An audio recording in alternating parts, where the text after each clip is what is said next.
안녕하세요. 결혼한 지 10년 만에 시댁 깽판 쳐놓고 나온 40대 여자입니다. 진짜 어머님 머리털 안 잡아 뜯어놓은 게 용하다 싶을 정도로 그땐 저도 제정신이 아니었네요. 남편하고는 같은 직장을 다니면서 알게 된 사이입니다. 남편이 나이가 저보다 4살 많지만 입사 시기가 같아서 입사 동기로서 서로 의지를 많이 했어요.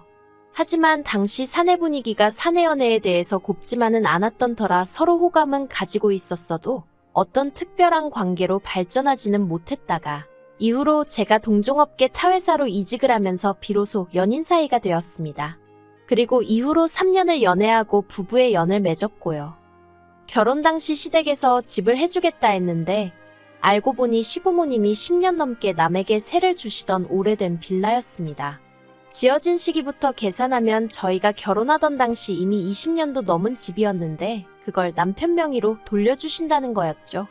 그런데 저를 정말 황당하게 했던 건 남편이 집을 해오는 거니 저더러 집 리모델링비와 혼수를 해오라고 하시대요. 그리고 제가 허심탄회하게 털어놓건데 그 집이 부동산으로서의 가치가 있었다면 저도 기꺼이 그 정도의 부담은 하려 들었을 겁니다. 하지만 솔직히 표현하건대 거저줘도 안 살고 싶을 만큼 낡을 대로 낡은 집이었거든요. 그래서 그렇게는 못하겠고 그 집을 받는 것도 싫다고 했네요. 그리고 지금 생각해보면 차라리 결혼을 엎어버리는 것도 방법이라면 방법이었을 텐데 그때 당시에는 남편이나 저나 서로 좋아 죽고 못 사는 사이였던지라 그런 생각은 못했어요. 그나마 다행히 그런 저희를 안쓰럽게 여기신 친정아버지가 2억 보태주시고 이후로 제 명의로 7천만 원 대출받아서 브랜드는 아니어도 서울에 있는 24평짜리 아파트를 하나 샀네요. 그리고 남편이 가지고 있던 4천만 원으로 혼수를 장만했고 제가 모아뒀던 3천만 원은 친정부모님께 드렸습니다. 숫자로만 따지자면 이 돈이 있으니 대출을 덜 받는 것도 방법이었지만 당시에는 이자가 그렇게 비싸지 않았고 2억이라는 큰돈을 지원해주신 친정부모님에게 나름대로 감사 표현을 하고 싶었기 때문에 대출은 대출이고 드리는 돈은 드리는 돈이라고 계산을 했던 거죠. 아무튼 그렇게 나름의 우여곡절을 견뎌내고 신혼생활을 시작했습니다. 하지만 신혼의 단꿈은 오래가지 못했어요. 결혼한 지 1년 만에 아주버님네 식구들이 해외로 이민을 갔거든요. 그리고 아주버님네 이민이 제 인생에 그렇게 많은 영향을 끼칠 거라곤 그땐 미처 상상도 하지 못했네요.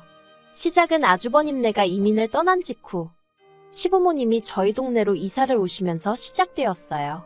이사를 오신 이유는 그래도 자식 하나는 옆에 둬야 필요할 때 써먹을 거 아니냐는 거였죠. 사실 저희 시부모님은 어머님이고 아버님이고 할 것 없이 하고 싶은 말은 생각 없이 바로 내뱉으시는 분들입니다. 니네 엄마 니네 아빠와 같은 엉망이 노칭은 기본이고요. 며느리인 저를 부르실 때도 야, 너 이것도 기본이에요. 남편한테도 걸핏하면 이 자식 저 자식 하다못해 동네 식당을 가서도 사장님이라던가 좀 좋게 부를 수도 있잖아요. 근데 아줌마, 거기 할머니. 오죽하면 제가 어머님 아버님은 어떻게 하면 상대의 기분을 망칠까 매일 그 고민을 하시는 분들 같다고 남편한테 말했을 정도였네요. 하지만 시부모님의 문제는 이게 다가 아니었어요. 저와 남편을 힘들게 한 결정적인 이유는 따로 있었죠. 그건 바로 저희를 무슨 당신들 몸종 부리듯 하셨다는 거예요. 아주버님네가 이민을 떠났던 해 저는 눈에 넣어도 아프지 않을 지금의 딸아이를 가졌습니다.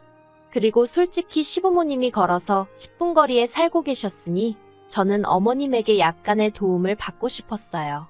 지금이야 출산휴가니 육아휴직이니 워낙에 잘 되어 있지만 제가 딸아이를 가졌을 때만 하더라도 그게 적어도 회사 내에서는 어지간히 눈치를 봐야 하는 일 중 하나였으니까요. 그런데 어머님은 조금도 저희를 도와주실 생각이 없으셨어요. 오히려 제가 입덧으로 고생을 하는 와중에도 어머님이 저희 집에서 당신 생일 파티를 준비하라며 고추잡채다 뭐다 온갖 음식을 만들라 시키시질 않나. 아버님은 날 더우니 저더러 콩국수를 만들어라. 세탁소는 비싸니 직접 당신 바짓단을 고쳐라. 정말 너무 힘들게 하시대요. 그리고 그때만 하더라도 시집 온 지 얼마 되지 않은 데다가 저희 친정어머니도 친할머니를 오랫동안 모시면서 시집살이를 호되게 하셨거든요. 그래서 저는 그렇게 살지 말아야지 했는데도 저도 모르게 보고 배웠던 건지 시부모님의 그런 말씀을 거역하는 게 쉽지가 않았어요. 그래서 남편한테 말 한마디 제대로 못하고 혼자 우국거리고 눈물 삼켜가며 맞벌이하는 와중에 생고생을 하다가 결국 친정부모님한테 엉엉 울면서 애고모고 다 포기하고 싶다며 그간의 일을 털어놓았거든요. 그랬더니 이제 상황 파악을 하신 친정아버지가 남편을 불러서 이렇게 고생시킬 거면 그냥 이혼하라고 하셨습니다. 그리고 친정아버지의 불호령을 듣고 남편은 자기는 정말 아무것도 몰랐다면서 죄송하다고 정말 저희 친정부모님께 손이 발이 되게 빌더니 제 앞에서도 무릎을 꿇고 엉엉 우는 거예요. 그래서 결국 처음이자 마지막으로 봐주겠다 했어요. 어쨌든 뱃속에 아이가 있었으니 저도 솔직히 이혼할 엄두가 안 나기도 했고요. 하지만 이후로도 남편은 솔직히 말해서 아주 든든한 방패가 되어주진 못했습니다. 그리고 그건 제가 지켜보기에 오랫동안 시부모님이 남편을 길들여온 방식에서 비롯된 것 같았죠. 저희 어머님 아버님은 소위 장남바라기셨거든요. 그래서 어려서부터 매사 아주버님에게 훨씬 많은 지원이 있었다대요. 저희 아주버님은 한국에서 대기업을 다니다 아이 교육 문제 때문에 이민을 갔어요. 그리고 거기에 수반되는 비용의 대부분을 시부모님께서 대주신 걸로 압니다. 그런데 솔직히 저는 이 사실을 알고 한동안 배신감이라고 해야 할지 실망감이라고 해야 할지 아무튼 알 수 없는 기분 나쁨에 시부모님을 마주하기가 쉽지 않았어요. 왜냐하면 제가 앞서 잠시 언급했듯이 저와 남편이 결혼할 때는 정말 다 쓰러져가는 허름한 빌라를 무슨 집이랍시고 주신다면서 얼마나 생색을 내셨는데요. 그런데 막상 저희 친정아버지가 그런 집에서 제가 사는 꼴은 볼 수 없다며 집을 해주겠다 하시니까 시부모님께서 하시는 말이 저도 싫다는데 어쩌겠냐며 대신 당신들은 돈이 없어 따로는 한 푼도 지원해주지 못한다 하셨습니다. 그리고 이 말을 들었을 때 솔직히 서운한 마음이 없었다면 거짓말이죠. 저도 하다못해 어머님한테 실반지 하나라도 받아보고 싶었거든요. 하지만 두 분이 사는 게 어려워 가진 게 없으시다는데 어쩌겠어요? 제가 재산을 맡겨놓은 것도 아니고 그러니 아쉬움과 서운함은 컸지만 그러려니 하고 알겠다고 넘어갔습니다. 저희 친정부모님도 마찬가지셨어요. 세상에 있는데 안 해주는 부모는 없다며 없는 부모 마음은 어떻겠냐고 그러니 당신들이 이해하겠다고 저희도 시부모님을 원망하면 절대로 안 된다고 하셨죠. 그런데 1년 만에 아주버님이 이민을 가겠다 하니까 있던 집도 팔아서 목돈을 해주고 대신 굳은일에는 저희를 부려먹으시려고 저희 동네로 오신 거더라고요. 그러니 이런 상황을 알고 마음 상하지 않을 아들 며느리가 세상에 몇이나 있을까 싶대요. 아무튼 그렇게 아주버님네와 저희에 대한 차별은 노골적이셨는데 그럼에도 불구하고 남편은 어머님 아버님의 부탁이라면 쉽게 거절하지 못하더라고요.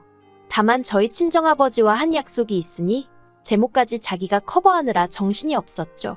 그리고 남편 혼자 고군분투하는 걸 보고 있으니 제 마음이 좋지 않아 결국 저도 또다시 어머님 아버님의 몸종 아닌 몸종 노릇을 하게 되었고요.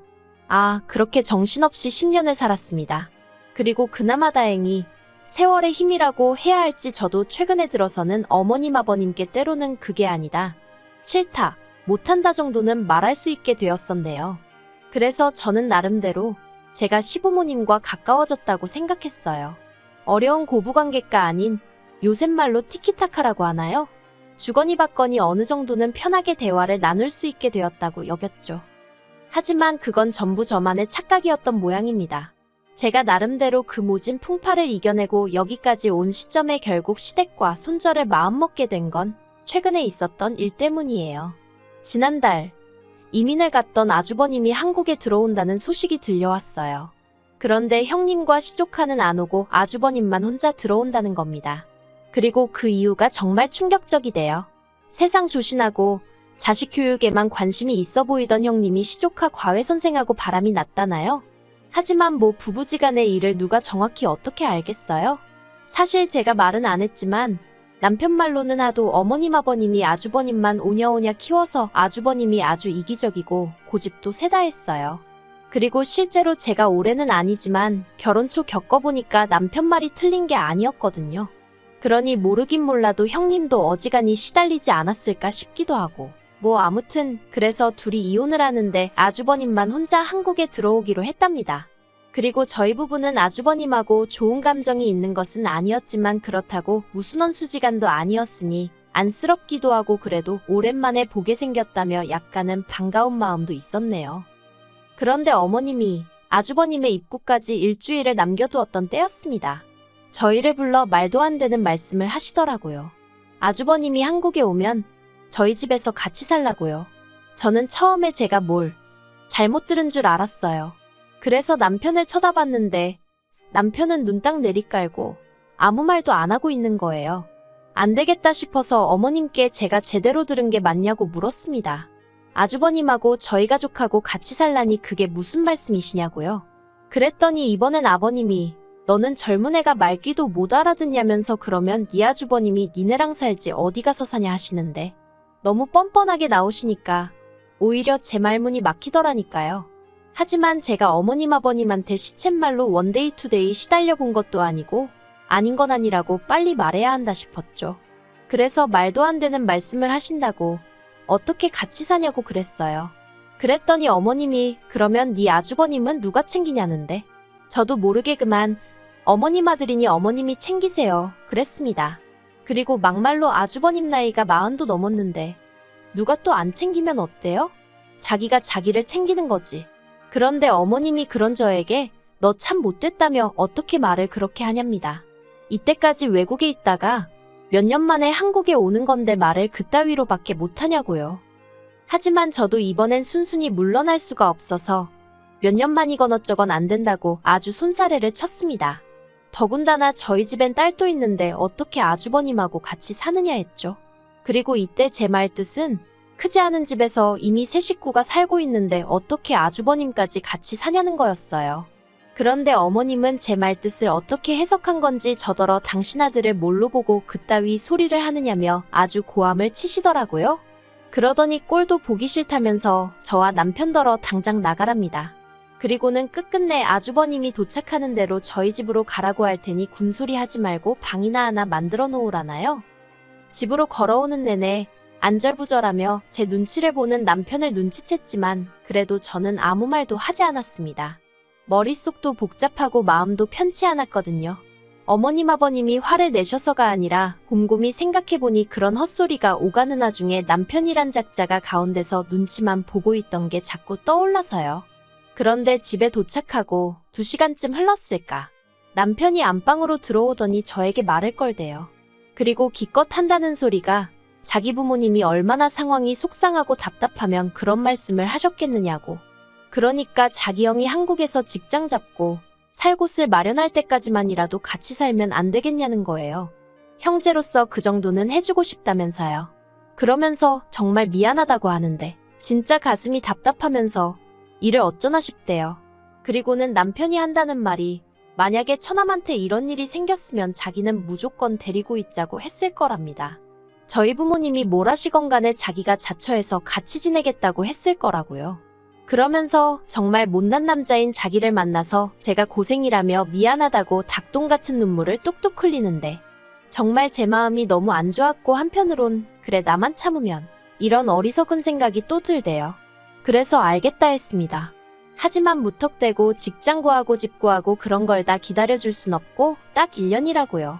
그랬더니 남편이 그것만으로도 충분하다며 너무 고맙다더니 제 마음이 바뀔까봐 걱정이라도 된 건지 바로 다시 시댁에 가자대요. 그래서 다시 시댁으로 향했습니다. 그리고는 남편하고 상의 끝에 딱 1년만 같이 지내보기로 했다고 말씀을 드렸죠. 그리고 솔직히 말해서 제가 무슨 새색시도 아니고 시부모님한테 듣는 칭찬 한마디가 아쉬운 그런 상황은 아니었거든요. 하지만 그럼에도 불구하고 적어도 시부모님 두 분 다 저에게 고맙다는 말 한마디는 하실 줄 알았어요. 그런데 어머님이 하시는 말씀이 가관이었습니다. 잘 생각했다 하시더니 그러면 아주버님 오는 날에 맞춰서 아주버님 생일상도 좀 차리래요. 그 몇 년을 떨어져 있느라 생일상 한번 못 챙겨줬지 않았냐며 그간의 것 다 해준다 생각하고 저더러 생일상을 차리랍니다. 그러면서 너 잘하는 거 뭐냐 갈비랑 고추 잡채랑 연어 샐러드인가 그거랑 그리고 밥은 햅쌀 싸다가 하고 어쩌고 저쩌고 하시는데 순간 욱하는 거예요. 아니 데리고 살아준다고 했으면 그것만으로 감지덕지 하시지 곧장 하는 김에 이거 해라 저거 해라. 아차 싶고 역시나 싶고 내가 하마터면 큰 실수를 할 뻔했구나 싶은 게 그래서 어머님더러 제가 스톱 이랬습니다. 제가 잠깐 미쳤던 것 같다고 아무래도 아주버님하고는 못 살겠다고요. 그리고는 뒤도 안 돌아보고 시댁에서 나왔습니다. 그랬더니 남편이 쫓아나와서는 이게 무슨 짓이냐면서 아까랑 말이 다르잖아 하는데 제가 남편더러 당신은 어머님이 하시는 소리를 듣고도 지금 그런 소리가 나오냐고 되물었어요. 고마워할 줄을 모르고 아주 바라는 것만 많다고요.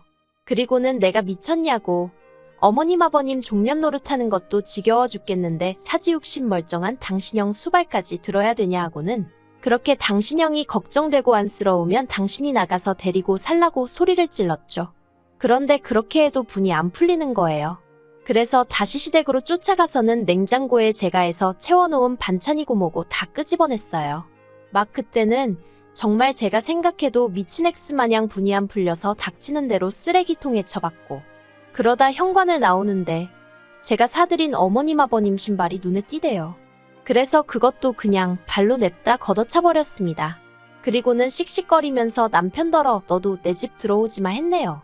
이혼 서류 네 회사로 보낼 거니까 못 받았다 개소리하지 말고 도장이나 찍어서 보내라고 악다구니를 쓰고 왔죠. 집에 오자마자 비밀번호 바꾼 건 기본이고요. 그리고 그날 보여준 제 모습이 남편이나 시부모님에게 어지간히 충격적이었나 봅니다. 시부모님은 전화는커녕 문자 한 통 없으시고요. 남편만 저더러 이제 좀 풀렸냐 괜찮냐 우리 밖에서 얘기 좀 하자 이러고 연락이 오는데 안 볼 거예요. 서류 보냈는데 제때 대꾸 없으면 소송을 걸어서라도 이 지겨운 관계 끝장내버릴 생각입니다. 딸아이한테는 저도 엄만데 왜 미안한 마음이 없겠어요? 하지만 등신마냥 당하고 사는 모습을 보여줄 바엔 혼자서도 얼마든지 즐겁게 살아가는 엄마를 보여주는 게 100배 1000배 나을 것 같단 생각입니다. 그리고 날짜상으로 계산해보니까 아주버님은 어제 들어왔을 것 같거든요. 잊혀 죽는 날씨에 그 좁아터진 집구석에서 40도 넘은 아들 둘 데리고 한번 살아보세요, 어머니.